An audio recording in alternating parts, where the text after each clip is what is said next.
irmãos olhando ainda, Mateus, capítulo 3, versículo 1. Assim diz a palavra do Senhor.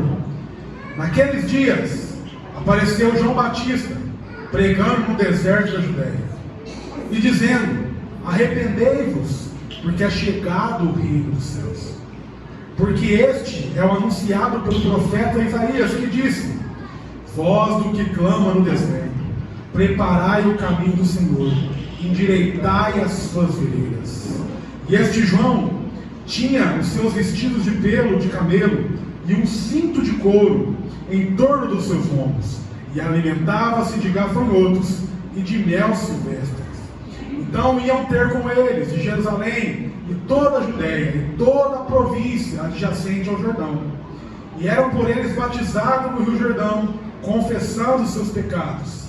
E vendo ele muitos dos fariseus e dos saduceus que vinham ao batismo, dizia-lhes: raça de víboras, quem vos ensinou a fugir da ira futura? Produzi, pois, frutos dignos de arrependimento, e não presumais de vós mesmos, dizendo: temos por pai Abraão, porque eu vos digo que mesmo destas pedras Deus pode ressuscitar filhos a Abraão. E também agora está posto o machado à raiz das árvores. Toda árvore, pois, que não produz bom fruto é cortada e lançada no fogo. E em verdade eu vos batizo com água para o arrependimento, mas aquele que vem após mim é mais poderoso do que eu, cujo as alparcas não sou digno de levar.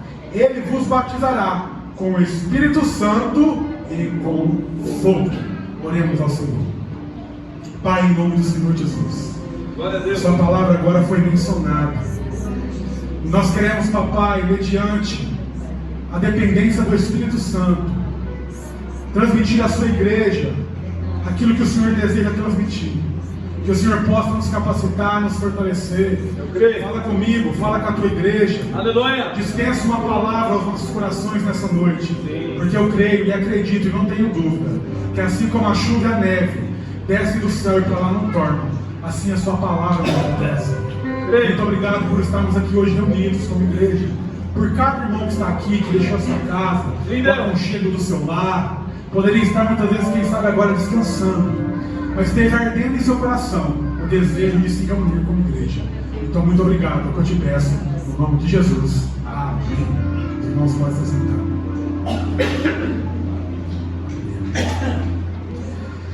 Meus irmãos, quando nós olhamos para a trajetória de Jesus, ele foi profetizado por vários profetas. Isaías disse que ele viria, que sobre as suas pisaduras nós seríamos sarados, que nele não haveria beleza nem formosura, ele seria rejeitado por muitos ali virariam um rosto para ele. E nós vemos que em toda a palavra de Deus, o Messias ele foi profetizado. Mas antes que o Messias viesse, e ali as profecias se cumprissem, também foi dito que viria alguém antes. E esse alguém que viria antes, ele viria para preparar o caminho do Messias. Ou seja, ele seria um precursor, alguém que viria antes anunciando e alertando o povo que em breve o Senhor Jesus haveria de vir para remir o teu povo. Quando nós lemos aqui o versículo 1 do capítulo 3, nós vemos ali que João ele aparece num cenário muito diferente daquela época. Ele aparece não nos templos, não nas sinagogas, mas ele vai aparecer no deserto da Judéia. E ali ele tinha um clamor, que ele clamava: arrependei-vos, porque é chegado o reino dos céus. Quando nós olhamos para aquela época, nós tínhamos ali os templos, nós tínhamos ali os sacerdotes, mas somente uma coisa não existia: a presença de Deus. Porque como nós bem sabemos, aqueles sacerdotes, Anás, Caifás, aqueles homens haviam se corrompido, eles não se preocupavam mais com Deus. A única coisa que eles queriam era o dinheiro do povo, a única coisa que eles queriam era um ajuntamento de homens. Mas Deus ali, como sempre, em todas as eras e em todas as épocas, Ele tem ali os seus remanescentes. Porque João Batista, como nós bem sabemos, ele era descendente ali da tribo de Levi, seu pai Zacarias era sacerdote. E ali a ele foi profetizado que do ventre da sua mãe Isabel haveria um ali que seria o precursor de Jesus. Se nós formos olhar a ordem natural, João Batista teria que ser um sacerdote no templo, assim como seu pai. Ele deveria seguir a linhagem dos seus pais e ser ali alguém que levaria o sacerdócio levítico à frente. Mas Jesus, o Senhor Deus, melhor dizendo, vendo tudo isso, vendo como aquelas ordens sacerdotes haviam se perdido, ele vai levantar João Batista, não como alguém que ia se vestir com roupas especiais e ia estar ali no sábado no templo, não. Ele vai levantar João Batista como um sacerdote no deserto.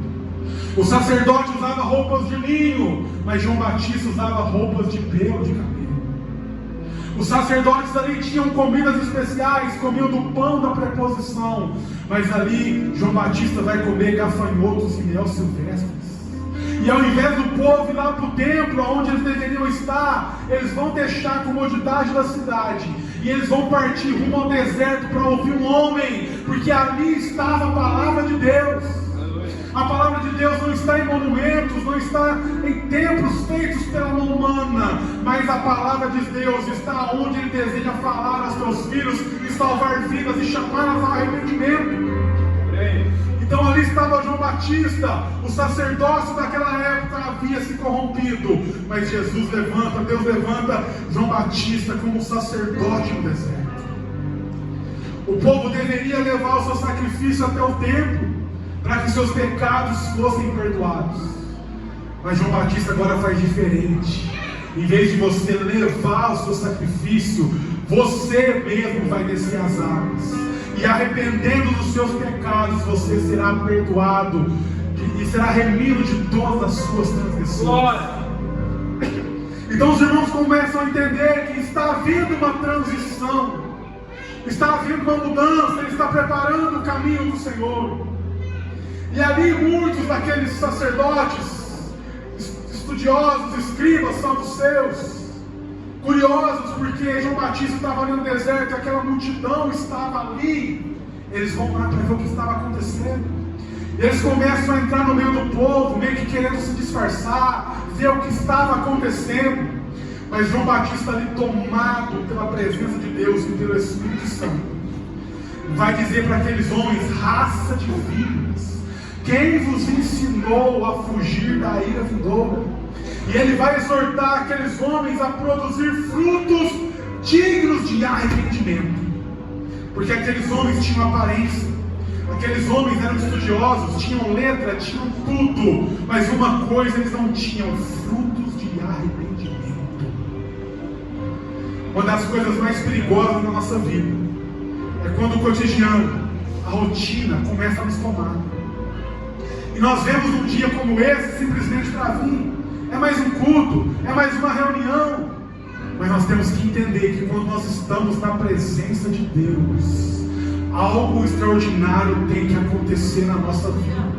Porque nós não estamos num simples lugar, nós não estamos em uma simples construção, nós estamos aqui como igreja, como pedras vivas, e juntos nós somos o templo do Espírito Santo. E aonde a presença do Senhor Jesus está, ali há arrependimento, ali há obras, ali há frutos. Quando nós estamos aqui, nós estamos adorando e louvando, e o Espírito Santo está trabalhando no nosso coração, está nos convencendo do pecado. É necessário nos arrependermos todos os dias das nossas obras. E ele começa a alertar aquele povo: não presumais, no versículo 9, de vós mesmos, dizendo: temos por pai Abraão.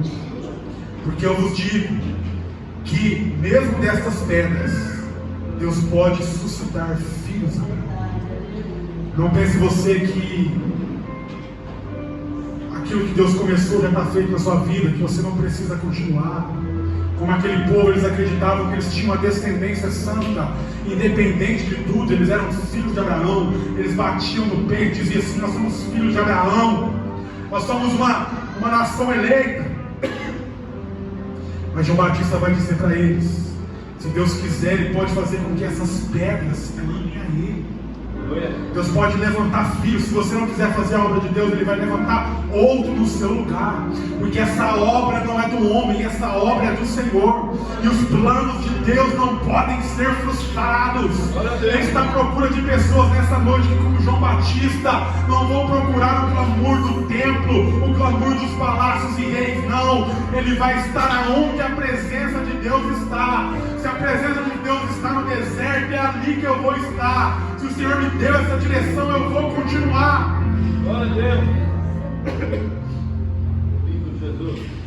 Então muitas vezes nós pensamos que nós somos o bambambam, nós temos a presença de Deus, mas Deus deseja olhar para o nosso coração, porque se Ele quisesse, Ele poderia fazer que as pedras clamassem.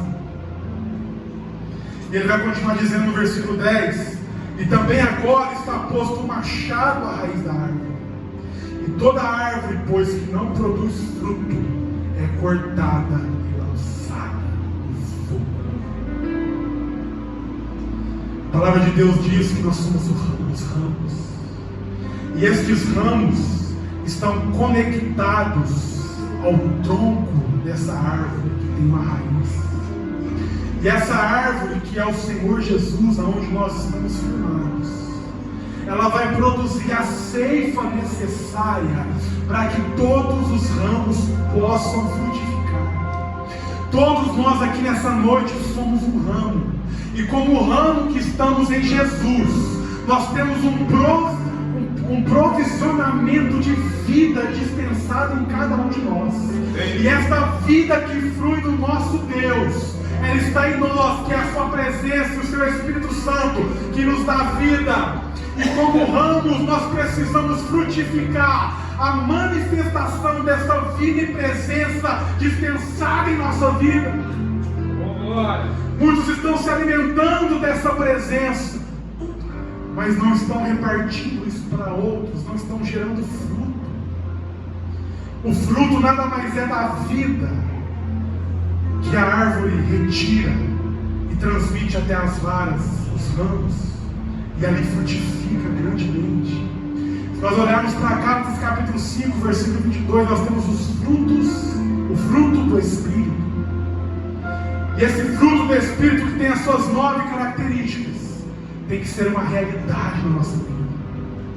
Nós temos que amar os nossos irmãos, nós temos que mover pela fé, sermos longânimos, nós temos que ser muitas vezes temperados, mansos, humildes, porque o machado está à raiz.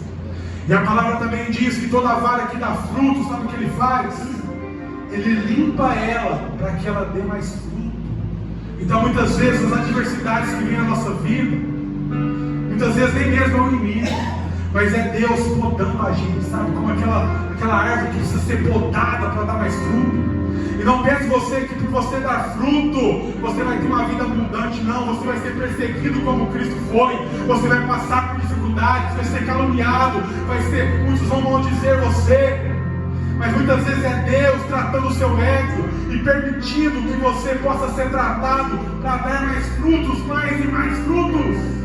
Ele vai usar as provações, as circunstâncias, para poder limpar esse ramo, para que ele dê mais e mais e mais. Aleluia. Frutos.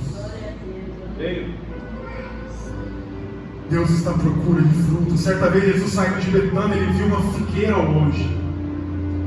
E aquela figueira estava linda e viçosa, cheia de folhas.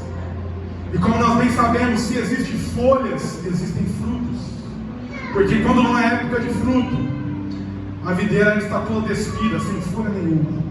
E ali Jesus, quando chega perto daquela árvore, não tinha um fruto sequer. Ou seja, ela tinha aparência.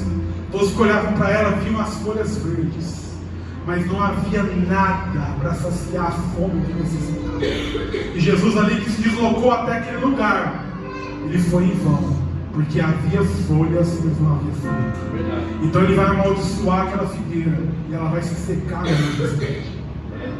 Nós temos que entender nessa noite que o Senhor não está à procura de beleza. não está à procura de coisas grandiosas. Na época de João Batista existia aquele templo lindo, existiam coisas maravilhosas, mas o Senhor escolheu estar no deserto, estar num lugar onde muitos não querem ir, muitos não querem passar. Ali o Senhor estava.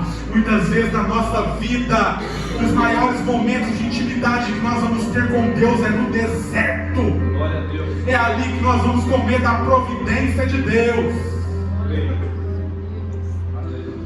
Na Bíblia nós vemos que o gafanhoto tipifica uma coisa ruim, um devorador que vem para roubar.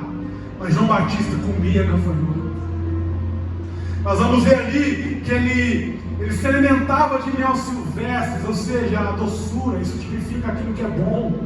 Ou seja, mesmo em meio ao deserto, existe uma doçura ali para dar um frescor nos nossos lábios. Nós temos que aprender a entender que mesmo em meio às dificuldades, Deus sempre tem um provisionamento para a nossa vida. E se Ele quer te usar no deserto, não adianta você querer ir para a cidade. Seu pai pode ser sacerdote, pode estar no templo, você é da família de Levi, mas Deus te escolheu para estar no deserto. E uma das frases mais lindas de João Batista: que ele cresça, aleluia, e que eu diminua. Porque ele sabia que era necessário que ele se levantasse para anunciar Cristo. Mas chegaria o momento que o Senhor Jesus cresceria. Glória a Deus. E assim nós temos que ser todos os dias. Maravilha. Porque existe uma natureza em nós que enquanto nós não tivermos o nosso corpo glorificado, ela vai existir. É uma luta constante todos os dias contra a nossa carne. E por mais que nós queiramos, nós não conseguimos tirá-la de nós, porque o pecado está no nosso corpo. Mas uma coisa é certa, que eu possa diminuir, me esvaziar de mim mesmo, que eu possa ali subjugar todas as vontades da minha carne, e que a plenitude da vida de Cristo possa abundar de tal forma em mim, que não haverá espaço para os desejos da minha carne, e nem uma expressão humana do meu ego, do meu ser, não. Tudo que vai existir na minha vida é a presença de Deus. Que Ele cresça dia após dia.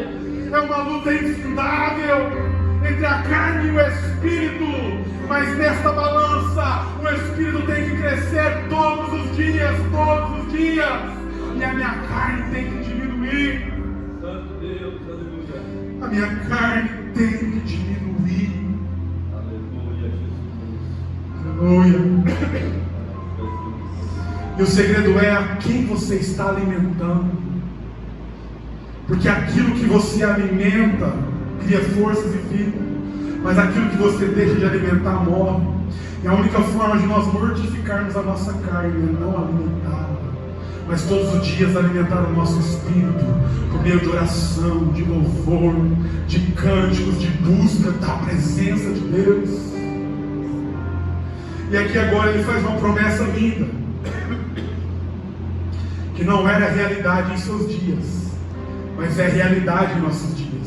No versículo 11 ele diz: e eu em verdade vos batizo com água para o arrependimento, mas aquele que vem após mim é mais poderoso do que eu, aleluia, cujas sandálias, as alparcas, eu não sou digno de levar, e ele vos batizará com o Espírito Santo e com fogo.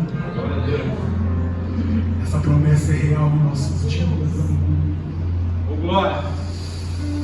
Ele nos batiza com o seu Espírito Santo, aleluia. E ainda mais, Ele nos enche com o teu fogo da sua presença. Glória a Deus. Atos 2, línguas repartidas como de fogo repousaram sobre aqueles homens, aleluia. E eles começaram a falar em mistérios, as coisas e as grandezas de Deus. Deus tem algo extraordinário para a nossa vida. Muitos estão parando aqui no batismo das águas de João, mas é necessário crescer no Espírito e buscarmos o revestimento com fogo. o fogo que nos enche, o fogo que nos trata, o fogo que queima as impurezas, o fogo que purifica o ouro, o fogo que purifica a pedra preciosa. Esse fogo que dia após dia não somente nos enche, nos capacita, mas vai queimando todo o nosso ser, todo o nosso eu. Aleluia. Vai subjugando os meus desejos e as minhas vontades.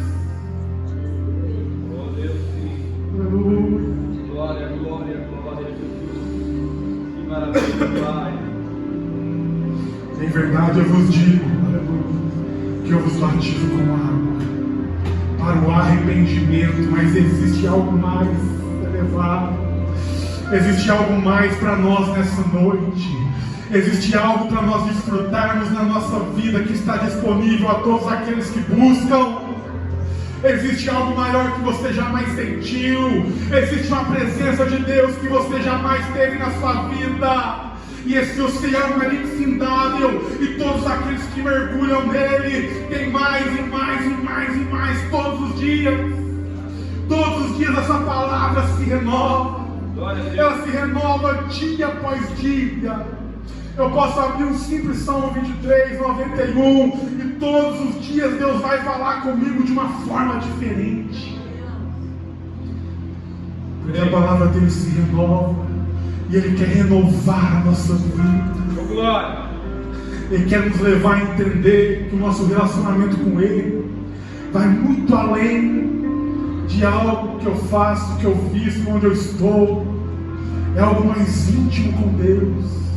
É uma mudança que não é apenas exterior, aleluia, mas é uma mudança que começa de dentro para fora. Glória. Porque do que adianta eu mudar o meu exterior e o meu interior continuar da mesma forma?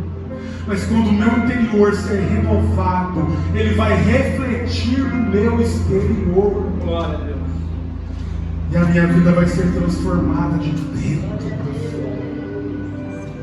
Quantos têm essa palavra nessa noite? Glória a Deus. Deus usa as coisas loucas deste mundo.